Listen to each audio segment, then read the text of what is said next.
تو یہ حقوق ہے ماں باپ کے، کیونکہ یہ خالق مجازی ہے، ہمارے دنیا میں آنے کا سبب ہے۔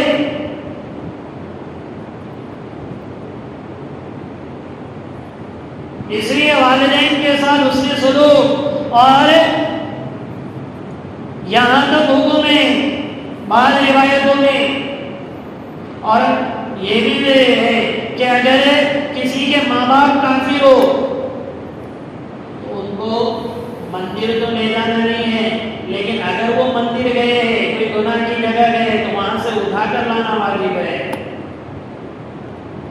اس لیے فقہاء نے مسئلے لکھے، اطاعت کب تک جائز ہے اور کن امور میں جائز ہے، واجب ہے، اور کن امور میں ضروری ہے، یہ بھی معلوم ہونا چاہیے۔ ماں باپ ان کی اطاعت کب تک ضروری ہے؟ اس وقت تک ضروری ہے جبکہ ان کو تمہاری ضرورت ہو۔ سفر سے وہ روک سکتے بشرطے کہ وہ سفر فرض اور واجب نہ ہو۔ حج آپ پر فرض ہو جائے، نوجوان بہت سے لوگوں کا ایک بھی مزاج بن گیا، سارے بچوں کے شادی ہونے کے بعد کیا کریں گے؟ حج کو جائیں گے۔ بے وقوفی ہے۔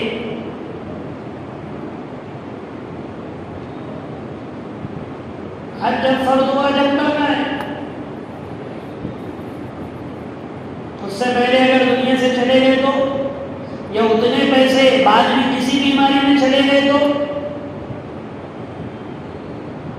پیسہ آتے ہی استعداد کے وہاں تک پہنچنے کی استعداد ہو گئی، حج فرض ہو جاتا ہے۔ اس لیے وہی اللہ کے نبی نے فرمایا کہ جس پر حج فرض ہو اور وہ حج کی ادائیگی نہ کرے تو مجھے کوئی پرواہ نہیں ہو یہودیوں کے مرے یا نصرانیوں کے مرے۔ تو حج فرض ہو گیا ہے، ماں باپ کی خدمت کے لیے کوئی اور بھی ہے، بھائی ہے، بیٹی ہے، بہن ہے، یا خود ماں باپ کو اس کی خدمت کی اتنی ضرورت نہیں ہے تو پھر اس کو سفر سے ماں باپ روک نہیں سکتے۔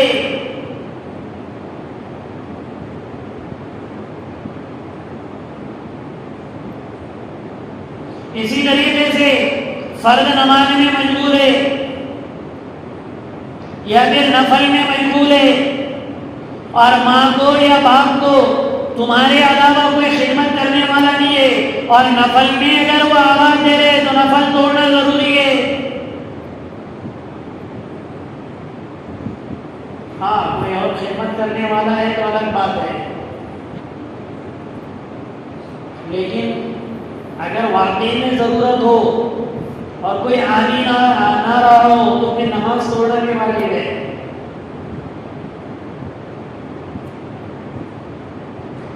جریج کا واقعہ بڑا مشہور ہے، بخاری شریف میں بھی بنی اسرائیل کے بڑے عابد تھے۔ ایک مرتبہ نماز کی نیت باندھی، ماں نے آواز دیا نہیں آئے، پھر آواز دیا نہیں آئے، دیکھا تو یہ نماز میں مشغول تھا۔ ماں کو غصہ آیا، ماں نے کہا اللہ اسے موت نہ دے جب تک کہ اس کو کسی فاحشہ عورت سے سابقہ نہ پڑے۔ اس لیے اولاد کو بد دعائی بھی نہیں دینا چاہیے، بات بات پہ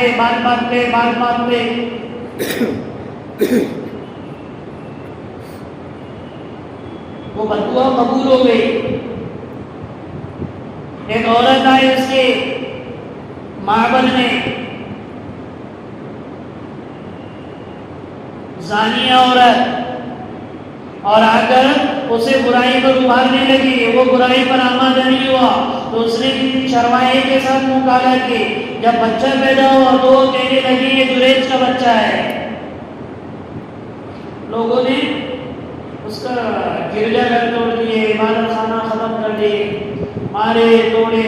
تو جریج نے کہا بچے کو لے کر آؤ۔ بچے کو لایا گیا تو جریج نے بچے سے پوچھا، ابھی تو دودھ بھی پیتا بچہ، پیدا ہی ہوا، اس لیے جو سان بچے ہیں نا جنہوں نے بچپن میں گود میں بات کی، ان میں سے ایک بچہ لے لیے۔ تو جریج نے ان سے پوچھا کہ تیرا باپ کون ہے؟ من ابو کا، تیرا ابا کون ہے؟ تو کہنے لگا راعی، میرا باپ چرواہا ہے۔ تب جا کے سب لوگوں کو افسوس ہو، اس لیے جذبات میں بھی قدم نہیں اٹھانا چاہیے۔ تو جریج کہنے لگے کوئی بات نہیں، تمہاری غلطی نہیں ہے، غلطی میری ماں کی تھی جو اس نے بد دعا دی تھی، اس لیے یہ دن دیکھنا پڑے۔ تو واجب چیزیں اگر کرنا ضروری ہے تو کرے۔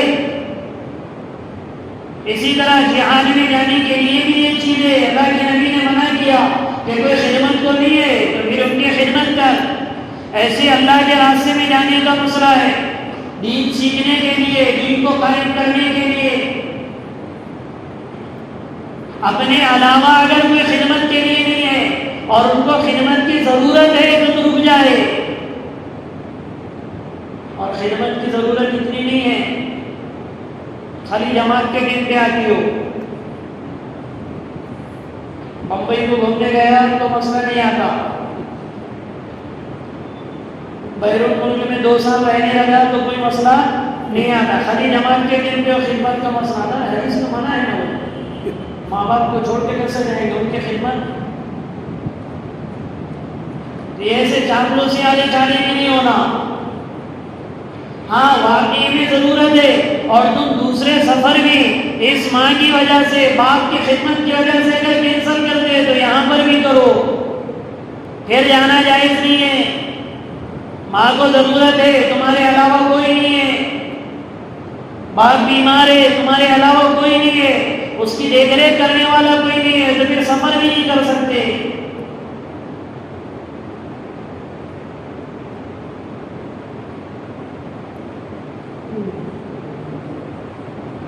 لیکن اس کے ساتھ کہ جب والدین کی اطاعت کا حکم ہے، حسن سلوک کا حکم ہے، یہ قرآن کا اسلوب ہے، قرآن بیلنس رکھتا ہے، اعتدال۔ والدین کے حسن سلوک کے ساتھ فوراً اگلے ٹکڑے میں فرمایا وَبِذِي الْقُرْبَى، اور قریبی رشتہ داروں کا بھی حق ادا کرو، جس میں فقہاء نے سب سے پہلے نمبر پر بیوی کو دیا۔ کس کو؟ ارے کس کو؟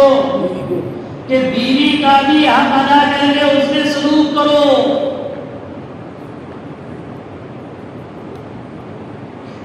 یہ ٹکڑے کی وجہ سے میں نے وہ روایت بیان نہیں کیا جو فضائل اعمال میں کہ اگر گھر سے تیرے ماں باپ تجھے تیری بیوی کو طلاق دینے کا حکم دے تو تم سے چھوڑ دے، یہ اگلے ٹکڑے کی وجہ سے روکا۔ میں تمہارے رہنے میں آ رہا ہوں گا، 25 سال سے زیادہ میں معلوم کروں مجھے تم آج معلوم نہیں۔ وَبِذِي الْقُرْبَى، اللہ کے نبی صلی اللہ علیہ وسلم نے فرمایا والدین کی اطاعت اتنی کرو کہ اگر وہ تمہیں کس کا حکم دے، اپنی بیوی کو طلاق دینے کا حکم دے تو تم اسے چھوڑ دو۔ لیکن اگلے ٹکڑے میں فرمایا وَبِذِي الْقُرْبَى، اور رشتہ داروں کا بھی حق ادا کرو۔ قرآن کی آیت، اللہ کے نبی کی حدیث صحابہ کی زندگی سے سمجھ میں آئے گی۔ اس لیے وہ جو حدیث ہے نا انت ومالک لیدیک، تو اور تیرا سب کچھ تیرے ماں باپ کا ہے، نکل یہاں سے۔ سیدنا ابو بکر صدیق رضی اللہ تعالیٰ عنہ کے خدمت میں اسی طرح کا ایک واقعہ آیا۔ باپ نے شکایت کی، بیٹے نے کہ یا خلیفۃ رسول اللہ، میرا باپ پورا میرا مال لینا چاہتا ہے۔ وہ صحابی آئے، بلایا گیا، اللہ امیر خلیفۃ المسلمین ابو بکر صدیق رضی اللہ عنہ نے منع کیا کہ بیٹے کا سارا مال مت لے۔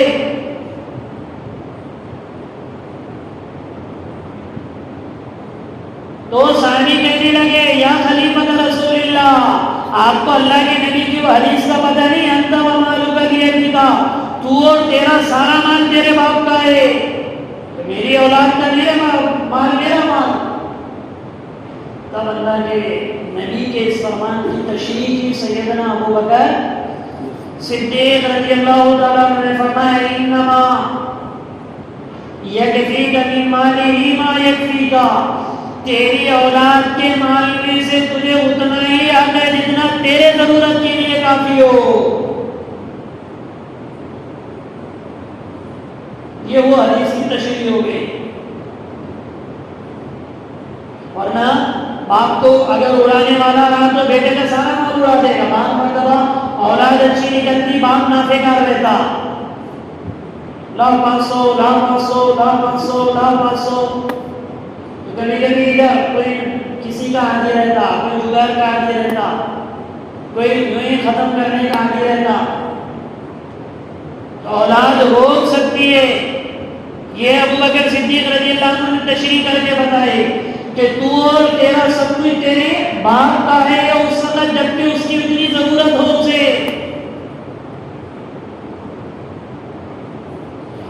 اسی طرح عبداللہ بن عمر رضی اللہ عنہ نے باپ کے کہنے کی وجہ سے اپنی بیوی کو طلاق دی.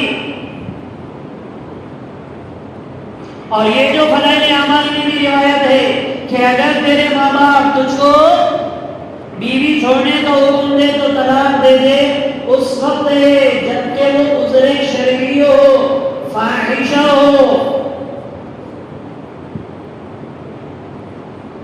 حضرت عمر رضی اللہ تعالیٰ عنہ نے عبداللہ ابن عمر کو کہا کہ وہ تیری اس بیوی کو طلاق دے دے، کیا رائے ہے آپ کی؟ عبداللہ ابن عمر نے غیر شریف فیصلہ کیا ہوگا. حضرت عمر نے جن کی موافقت میں اللہ قرآن اتارتا ہے، اس عورت نے کوئی عیب دیکھا ہوگا تبھی تو حکم دیا کہ تم اسے طلاق دے دو. تو کوئی ماں باپ اگر عمر کے درجے کے ہے، کوئی ماں باپ اگر عمر کے درجے کے ہے اور بیوی میں واقعی کوئی ایسا گناہ ہے جس کی وجہ سے گناہ کبیرہ ہے، جس کی وجہ سے طلاق دی جا سکتی ہے، تو طلاق دے دے، ماں باپ کی اطاعت کرے. ورنہ خامخواہ کی اطاعت جائز نہیں ہے. بیوی کے معاملے میں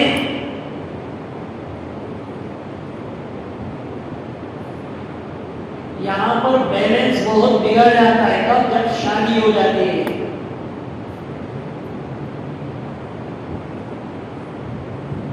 شادی ہونے کے بعد بیلنس بگڑ جاتا. ماں باپ یہ سمجھتے کہ بچہ جو کا کیا بن گیا؟ غلام بن گیا. اور عورت کیا، بیوی کیا کہتی ہے؟ آئے تو آدھا ایک گھنٹہ وہی حال میں ماں باپ کے ساتھ بیٹھتے تم اور بلا کر کے تو بھی کہیں بتائیں دے، ادھر سے بھی ادھر سے بھی. اسی لیے شادی ہونے کے بعد کی فجر کی نماز پر 50 درجے کا اجر ہے. چھوٹے چھوٹے جتنے جوان ہیں ایک فجر پڑھتے اور ایک شادی شدہ آدمی فجر پڑھتا تو دونوں میں 50 نمازوں کا فرق ہے. وہ جب دولہا آتا نا سب بیٹھے رہتے تو بہت خوش ہو کر آتا. اس کو بلی کا بکرا نہیں بناتے، بس بنا کر اس کو لاتے. اور یہ جتنے بیٹھے ہوئے لوگ رہتے نا سب حسرت سے رہتے جتنے شادی شدہ ہے کہ وہ کتنا خوش دکھ رہا ہے، لیکن اس کو پتہ چل جائے گا بعد میں.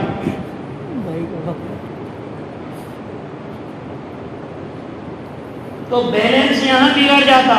تو اب یہاں ماں باپ کی اطاعت بھی ضروری ہے، بیوی کا حق بھی ضروری ہے اور اللہ کا حق بھی ادائیگی ضروری ہے.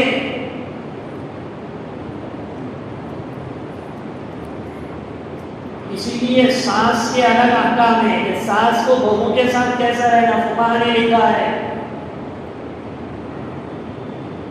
اور بہو کو ساس کے ساتھ کیسا رہنا لکھے اس کے مسائل. کہ بہو میں اگر کوئی عیب دیکھو تو تنہائی میں لے جا کر سمجھاؤ، سب کے سامنے نہ کہو. بہو میں اگر کوئی چیز ایسی دے پردے کا اہتمام کرواؤ، وہ ساری چیزیں تنہائی میں.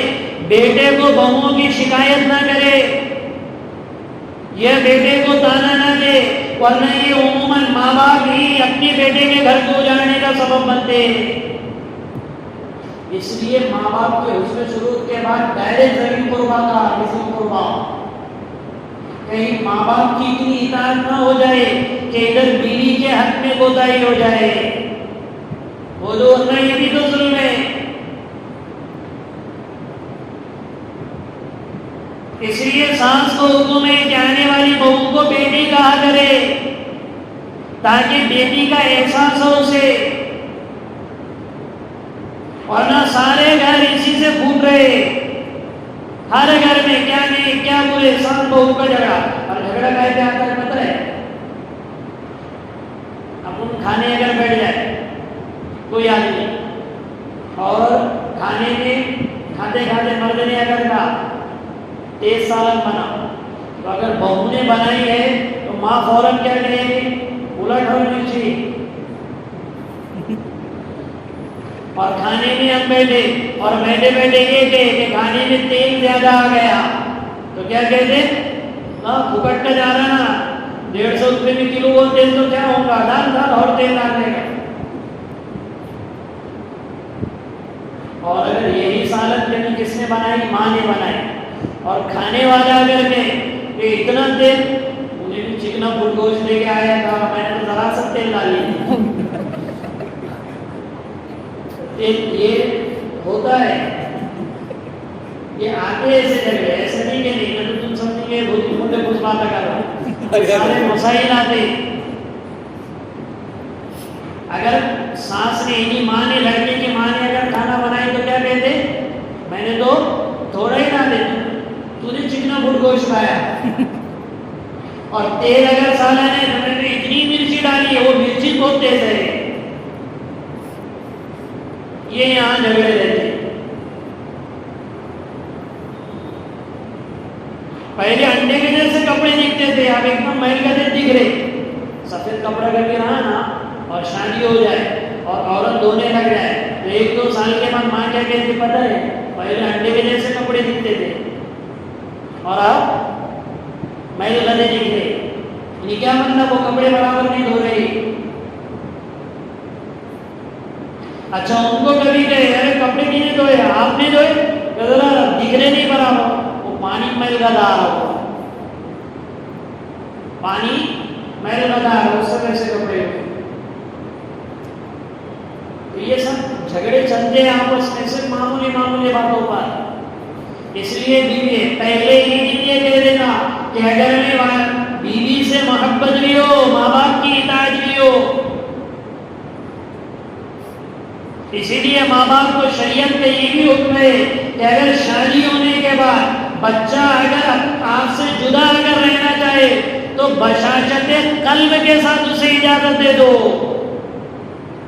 دل میں تنگی اگر رکھو گے تو اس کا بھی گناہ ملے گا، بشاشت قلب سے اجازت دے دو، لیکن شرط یہ ہے کہ ان کی خدمت کرنے والا کوئی دوسرا بھی ہو، ورنہ ان کی خدمت کون کرے گا اگر تم بھی چلے جائے گے تو اعتدال، شریعت اعتدال کو حکم دیتی ہے کہ ادھر ماں باپ کی اطاعت بھی ہے، ادھر بیوی کا، اس نے اپنا سارا گھر بار چھوڑ کے آئی ہے، نئے گھر میں آئی ہے، سب گھر چھوڑ کر آئے، سب کی محبتیں قربان کر کے آئی، ایک بولنے میں اپنا سب کچھ تمہارے حوالے کیا، اس لیے میکے کے اسے تانی بھی نہ دے، میکے کے تانی بھی نہ دے، اس لیے آپ دیکھو بیوی سب سے زیادہ آپ کے قریب اس وقت ہوگی جب آپ اس کے ماں باپ کی، بھائی بہنوں کی تعریف کرو گے،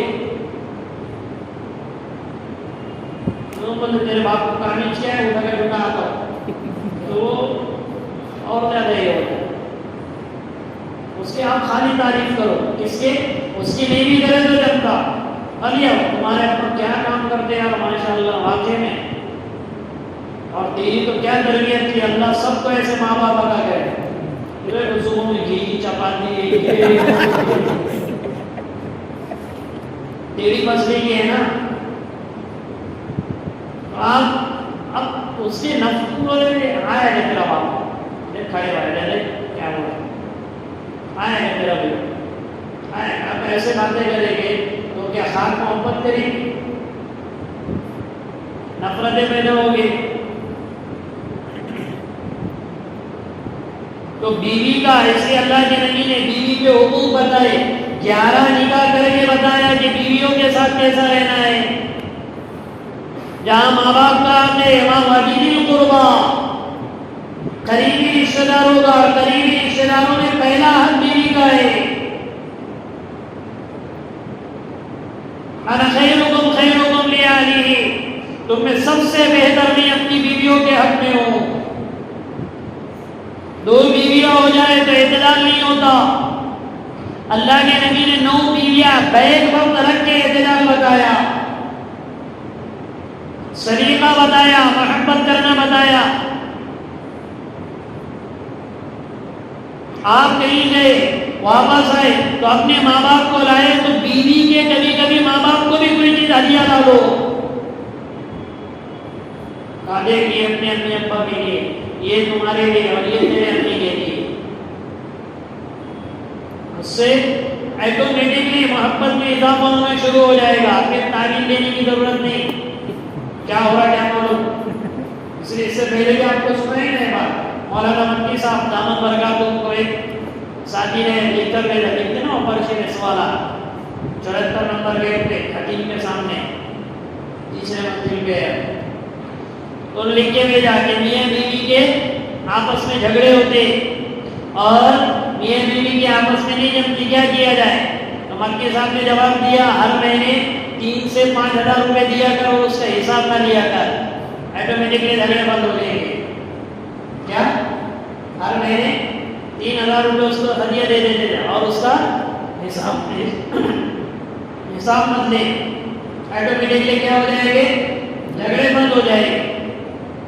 تعلیم یہ وہ اس کے چکر میں جانے کی ضرورت نہیں. اور یہ ساری چیزیں اس وقت ہوتی ہے, یہ اس وقت ہوتی ہے جبکہ آدمی اعتدال سے ہٹ جاتا ہے. اعتدال اگر ہو تو ماں کو ماں کا, باپ کو باپ کا, بیوی کو, اس لیے یہ قرآن نے تعبیر استعمال کی وَبِالْوَالِدَيْنِ إِحْسَانًا وَبِذِي الْقُرْبَىٰ, والدین کے ساتھ حسن سلوک کرو اور قریبی رشتہ داروں کے ساتھ, جس میں پہلا درجہ اپنی بیوی کا ہے, پہلا درجہ. تاکہ ماں باپ کے, اس لیے وہ جو حدیث ہے اس کا مطلب بھی یہ ہے کہ اگر تیرے ماں باپ تجھے بیوی کو طلاق دینے کا حکم دے, اس وقت یہ حدیث کی تشریح ہے جبکہ اپنی بیوی میں کوئی فاحشہ نظر آ رہی ہو اور ماننے کے باوجود بھی نہ سنتی ہو. ورنہ ہمارے زمانے میں بیرا لگی ہے, سانس اپنا سر اونچا کیے ہوئے رہتے, وہ ہے نا واقعہ. کوئی مانگنے کے لیے گھر کے باہر آیا فقیر اور اس نے کہا اللہ کے نام پہ دے دو, تو بہو نے 2 روپئے اسے دے دی. ساتھ میں بیٹھی ہوئی تھی, وہ فقیر جب آگے گیا تو فقیر نے فقیر کو بلائی ساتھ نے, کہا 2 روپئے کا ہی. اس نے کہا وہ 2 روپئے دی اور پھر اس نے دی اور کہنے لگے میں گھر کی بڑی ہے, وہ کون ہوتی تیرے کو دینے والے, مانگنے کا تو میرے سے منع کر. اس سے اعتدال ختم ہو جاتا ہے. اور ایک بات یاد رکھے, اگر بہوؤں کو ستائیں گے اللہ اس کے اثرات بیویوں اپنی بیٹیوں پر ڈالیں گے.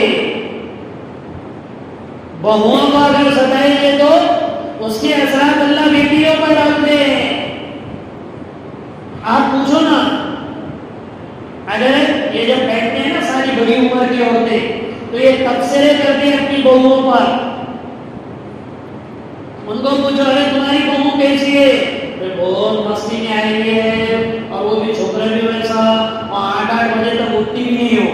وہ چھوکرا بھی جورو کا غلام بن کے بیٹھ گیا, 8 بجے دو, 8:30 بجے دو, 9 بجے دو. ہاں فجر پڑھتی ہے, فجر کا کیا ہے بولو تو کوئی بھی پڑھتا, 9 بجے تک سوتی ہو. پھر فوراً اس کو پوچھو تمہاری بیٹی کا کیا حال ہے, نہیں ماں اللہ کا احسان ہے, میری بیٹی کو اللہ نے ایسا داماد دیا 8 بجے تک سوئی بھی تو وہ اٹھاتا نہیں اسے. اللہ کا بہت بڑا احسان ہے, میری بیٹی بہت مزے کی. بیٹی کی باری آئے تو اللہ کا احسان ہے, اور بہو کی باری آئے تو شجور کا غلام بنا ہے بیٹا. یہ افراط اور تفریط دیندار گھرانہ ہو, علم والوں کا گھرانہ ہو, مفتیوں کا گھرانہ ہو, جاہلوں کا گھرانہ ہو, ایجوکیٹڈ لوگوں کا گھرانہ ہو, عہدے داروں کا گھرانہ ہو,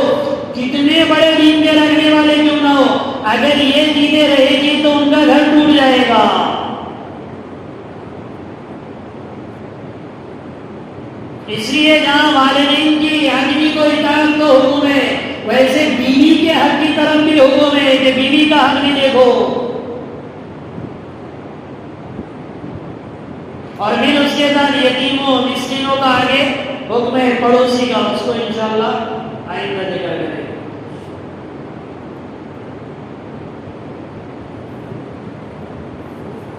اللهم لك الحمد كله ولك الشكر كله ولك الثناء كله بيدك الخير كله إنك على كل شيء قدير اللهم صل على سيدنا محمد وبارك وسلم اللهم بنا بالناس جميعا اللهم ألهمنا مراشد أمورنا وأعذنا من شرور نفوسنا ومن سيئات أعمالنا اللهم